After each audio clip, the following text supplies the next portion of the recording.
Bismillahirrahmanirrahim. Assalamualaikum warahmatullahi wabarakatuh.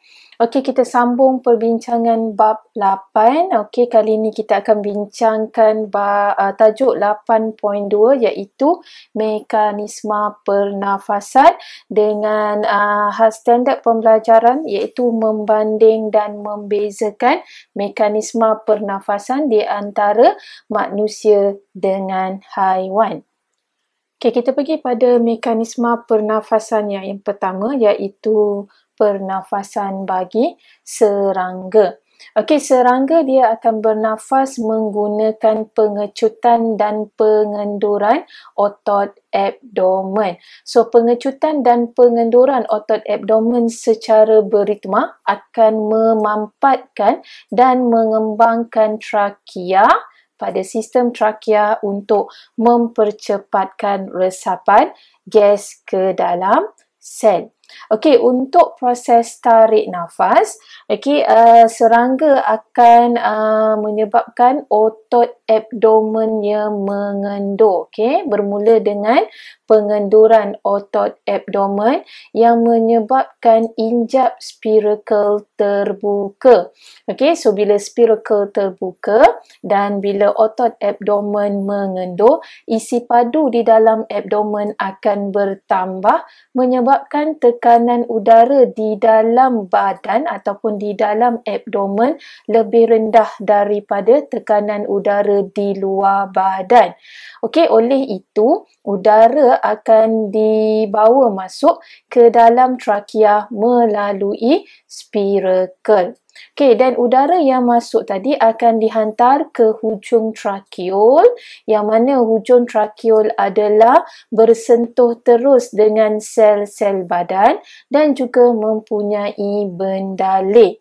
So, udara yang masuk mengandungi oksigen. Oksigen tadi akan melarut di dalam bendaleh di hujung trakeol dan kemudian udara atau oksigen tadi akan meresap masuk ke dalam sel secara resapan ringkas dan karbon dioksida di dalam sel akan meresap keluar ke dalam trakeol. So, pertukaran gas akan berlaku di antara trakeol dan sel badan.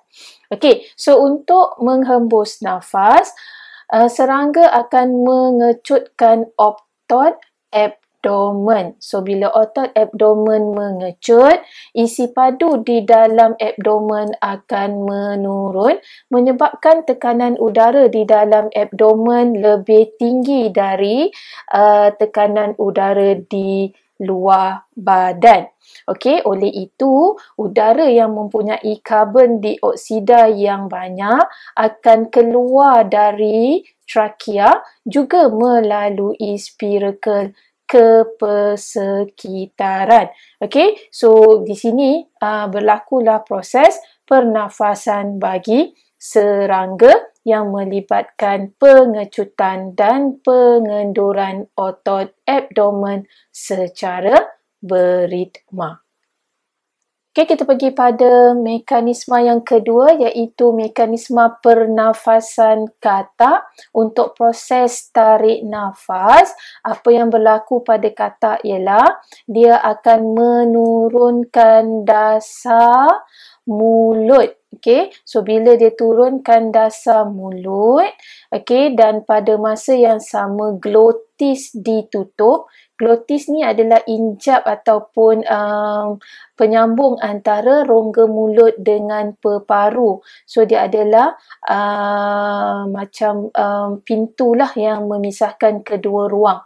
Jadi, apa yang berlaku? So, bila dia turunkan dasar mulut, okey, dan glotis ditutup, isi padu di dalam rongga mulut akan meningkat, menyebabkan tekanan di dalam rongga mulut lebih rendah daripada tekanan udara di luar katak. Okey, so oleh itu udara daripada luar akan masuk ke dalam rongga mulut melalui hidung. Okey, so udara masuk melalui hidung ke rongga mulut dan kemudian lubang hidung akan ditutup. So, bila lubang hidung ditutup, okey, gambar rajah yang kedua ni, dia akan buka glotis. Okey, so bila glotis dibuka, lubang hidung ditutup, dasar mulut akan dinaikkan.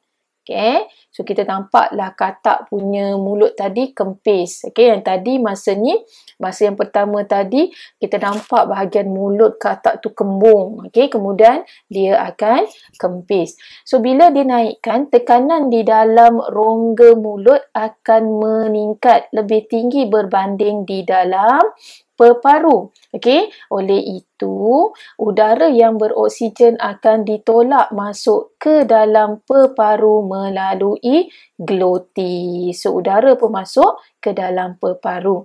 Dan ini akan menyebabkan peparu mengembang dan pertukaran gas berlaku di antara peparu dan juga kapilari darah. Okey, so kita akan lihat katak dia akan kembungkan mulut dia sekali, bawa udara masuk ke dalam mulut dan dia akan kempiskan mulutnya untuk tolak udara masuk ke dalam peparu.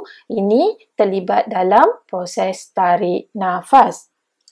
So, bila katak melakukan hembusan nafas, apa yang berlaku pada rajah yang pertama ni, otot dada akan mengecut menyebabkan peparu juga mengecut. Okey, nampak gambar ni, peparu mengecut dan menyebabkan tekanan dalam abdomen, tekanan udara dalam abdomen akan meningkat lebih tinggi daripada rongga mulut.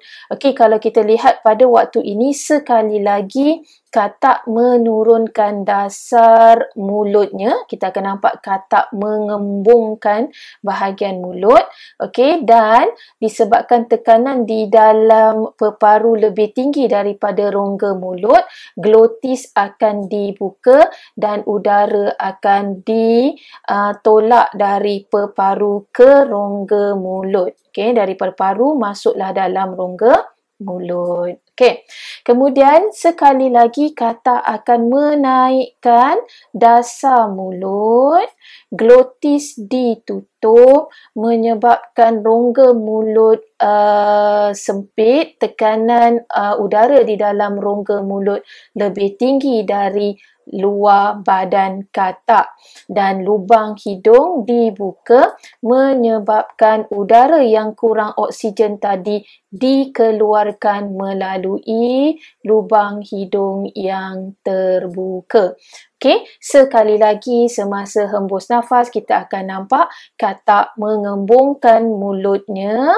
Okey, untuk membawa masuk udara dari peparu ke mulut dan kemudian mengempiskan mulutnya untuk menolak keluar udara melalui lubang hidung. Okey, so itulah pernafasan, mekanisme pernafasan katak. Okey, bagaimana katak menarik nafas dan menghembuskan nafasnya.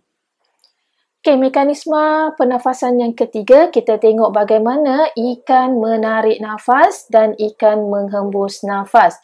Okey, so semasa mekanisme tarik nafas, ikan akan membuka mulutnya. So, dia akan buka mulut dan masa mulutnya terbuka, dia akan membawa masuk air yang mengandungi oksigen terlarut yang banyak. Okey, so pada masa yang sama, dasar rongga mulut diturunkan. So, kawasan mulut akan mempunyai tekanan udara yang rendah, okey, berbanding tekanan udara di luar. Okey, sorry, bukan tekanan udara, tekanan di dalam rongga mulut lebih rendah berbanding tekanan air di luar daripada ikan tersebut.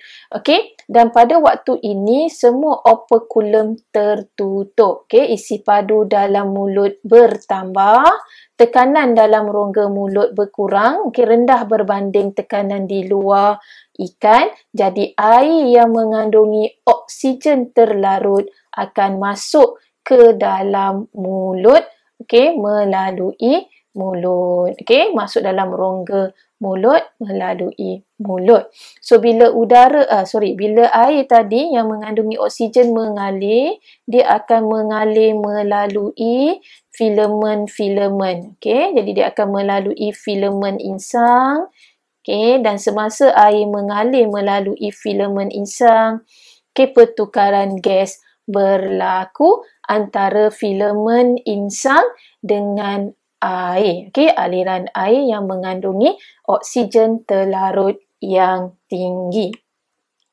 Okey, apabila ikan menghembus nafas, dia akan menyebabkan mulutnya tertutup dan dasar rongga mulut dinaikkan. So, bila dasar dinaikkan, isi padu dalam rongga mulut akan berkurang, mengakibatkan tekanan dalam rongga mulut lebih tinggi daripada tekanan di persekitarannya. Okey, so air yang mengalir melalui filamen tadi, okey, berlakunya pertukaran gas antara filamen dengan air tadi. Okey, kemudian air selepas proses pertukaran gas akan mengalir dan keluar ke persekitaran melalui operculum yang terbuka. Jadi semasa air mengalir dari mulut ke operculum tu, berlakulah pertukaran gas antara kapilari darah di dalam filamen dengan air. Okay? So itulah mekanisme pernafasan bagi ikan, tarik nafas dan hembus nafas. Okay, mekanisme yang terakhir, kita lihat mekanisme pernafasan bagi manusia yang melibatkan proses menarik nafas dan menghembus nafas secara bersilih ganti. Okay, one after another.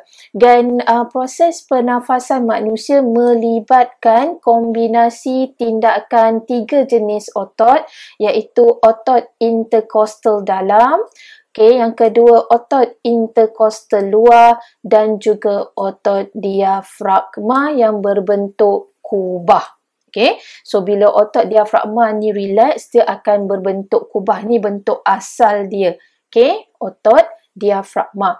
Dan kedua-dua otot interkostal dalam dan interkostal luar ini adalah otot yang sepasang tapi bersifat antagonis. Okey, so bila otot-otot ini bertindak, okey, mengecut dan mengendur, ia akan menyebabkan isi padu di dalam rongga toraks berubah dan ia akan mengubah tekanan udara di dalam rongga toraks yang menyebabkan udara masuk ataupun udara dihembus keluar. Okey, semasa manusia menarik nafas, okey, otot interkostal luar akan mengecut. So, otot interkostal luar adalah otot yang memegang sangkar rusuk dengan sangkar rusuk ni tapi di lapisan luar. Okey, dan otot interkostal dalam adalah otot yang memegang sangkar rusuk dengan sangkar rusuk, tulang rusuk dengan tulang rusuk tu tapi di bahagian lapisan dalam. Okey, jadi kita ada dua lapisan otot interkostal. Yang bahagian luar, interkostal luar, yang bahagian dalam adalah otot interkostal dalam, yang mana kedua-duanya adalah bersifat antagonis.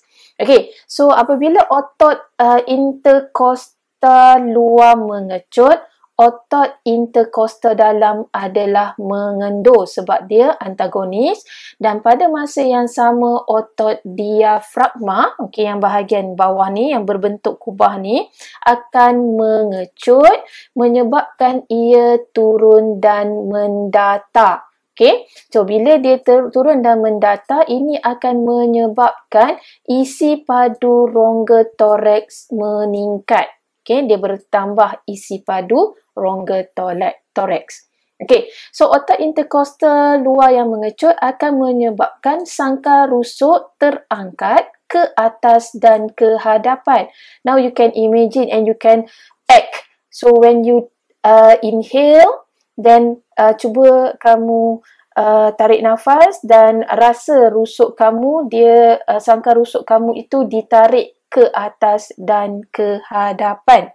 So, bila isi padu rongga toraks meningkat, tekanan rongga toraks tadi menurun kurang daripada tekanan udara di luar ataupun di persekitaran. Okay, menyebabkan udara dipaksa masuk ke dalam salur pernafasan melalui hidung. Okey, jadi bila kita tarik nafas, okey, semua orang boleh tarik nafas. Sekarang kamu bayangkan bahawa sangkar rusuk kamu terangkat ke atas dan ke depan disebabkan otot interkostal luar yang mengecut, dan bayangkan pada waktu itu isi padu rongga toraks meningkat menyebabkan tekanannya menurun. So, udara pun masuk ke dalam trakea, okay, masuk dalam hidung, kemudian ke trakea dan bronchus, dan akhirnya ke bronchiole sebelum sampai ke alveolus. Okay, dan bila manusia menghembus nafas, okay, tindakan otot interkostal akan bertentangan lah. Okay, otot interkostal luar akan mengendur, tapi otot interkostal dalam yang akan mengecut. Jadi bila otot interkostal dalam mengecut, dia akan tarik sangkar rusuk ke bawah dan ke dalam. Okay, pada masa yang sama, otot diafragma akan mengendur dan kembali berbentuk kubah. Okay, so dia akan jadi bentuk kubah, maka isi padu di dalam rongga toraks akan menurun, mengakibatkan tekanan rongga toraks lebih tinggi. Okay, tekanan udara dalam rongga toraks lebih tinggi berbanding tekanan di luar ataupun di persekitaran. Okay, so bila tekanan meningkat, udara di dalam paru-paru dipaksa keluar juga melalui hidung. Okay, jadi kita hembus nafas, okay, untuk menyingkirkan oksigen berlebihan. Okey, itulah mekanisme pernafasan bagi manusia, dan kita dah bincangkan semua mekanisme pernafasan dalam haiwan dan manusia. Okey, iaitu kita dah bincangkan pernafasan dalam serangga, dalam ikan, dan juga mekanisme pernafasan bagi katak serta manusia. Okey, so habis dah dengan mekanisme pernafasan, sekarang kita akan bandingkan dan bezakan mekanisme pernafasan itu, okey, di antara manusia dan juga haiwan. Okay, dari segi persamaan, okay, kalau kita lihat, kesemua organisma menjalankan penarikan nafas untuk menyedut oksigen dan penghembusan nafas untuk menyingkirkan karbon dioksida. Okay, dan kalau lihat juga, kesemua organisma akan mengubah isi padu dan tekanan dalam organ respirasi masing-masing untuk membawa masuk oksigen ataupun udara, dan untuk menghembuskan oksigen ataupun menghembuskan karbon dioksida ataupun udara keluar dari organ respirasi. Jadi isi padu akan berubah, tekanan juga akan berubah. Okay, yang ketiga persamaannya ialah kesemua organisma mempunyai struktur khas berotot untuk mengembang dan mengecutkan organ pernafasan. Okay, kalau kita rujuk balik pada manusia, kita ada otot interkostal dalam, interkostal luar, dan juga otot diafragma untuk mengubah isi padu toraks. Okay, untuk katak, kita ada otot dasar mulut yang kuat. Okay, dekat dasar mulut dia ataupun otot mulut dia tu adalah mulut dia tu mempunyai otot yang kuat. Jadi bila otot pada dasar mulut mengecut dan mengendur, dia akan menyebabkan dasar rongga mulut diturun atau dinaikkan. So dia akan juga mengubah isi padu mulut katak. Begitu juga dengan ikan, dia ada otot pada dasar rongga mulut yang mengubah dasar mulut tu sama ada diturun ataupun naik untuk mengubah isi padu dan tekanan. Manakala untuk serangga, ia bergantung kepada otot badan ataupun otot abdomen yang mengecut dan mengendur secara beritma, menyebabkan isi padu dalam abdomen berubah dan tekanan juga berubah untuk membawa masuk dan membawa keluar udara. Okey, so itulah persamaan-persamaan mekanisme pernafasan bagi manusia dan haiwan. Okey, dari segi perbezaan, kita bandingkan manusia dengan serangga, ikan dan katak. Yang pertama, perbandingan dari segi udara masuk dan keluar. Okey, untuk manusia, udara masuk dan keluar melalui lubang hidung. Untuk serangga, melalui spiracle. Untuk ikan, akan melalui mulut. Okey, air masuk melalui mulut dan keluar melalui operculum. Okey, manakala untuk katak, udara akan masuk dan keluar juga melalui lubang hidung seperti manusia. Okey, perbezaan yang kedua ialah untuk manusia, pengecutan dan pengenduran otot interkosta dan diafragma serta pergerakan sangkar rusuk yang akan membantu menarik udara masuk atau menolak udara keluar ke persekitaran. Okay, so ia melibatkan otot interkosta dan otot diafragma. Okay, perbezaan untuk serangga. Okay, serangga dia akan melibatkan pengecutan otot abdomen. Okay, yang mana ia akan membuka ataupun menutup spiracle. Okay, so itu cara bagi serangga. Bagi ikan pula, pergerakan dasar rongga mulut ke bawah dan ke atas serta otot operculum itu yang akan menarik air masuk ataupun menolak air keluar. Okay, dan untuk katak, pergerakan dasar rongga mulut ke atas ke bawah, pembukaan dan penutupan glotis, tadi dasar mulut ke atas ke bawah, pembukaan penutupan glotis serta kekenyalan peparu itu sendiri akan membantu proses pertukaran gas yang membawa masuk udara atau menolak udara keluar melalui lubang hidung. So itulah perbezaan di antara mekanisme pernafasan manusia, serangga, ikan dan katak. Okey, so untuk tajuk 8.2 kita ada tugasan untuk pelajar, iaitu yang pertama uji minda 9 muka surat 143.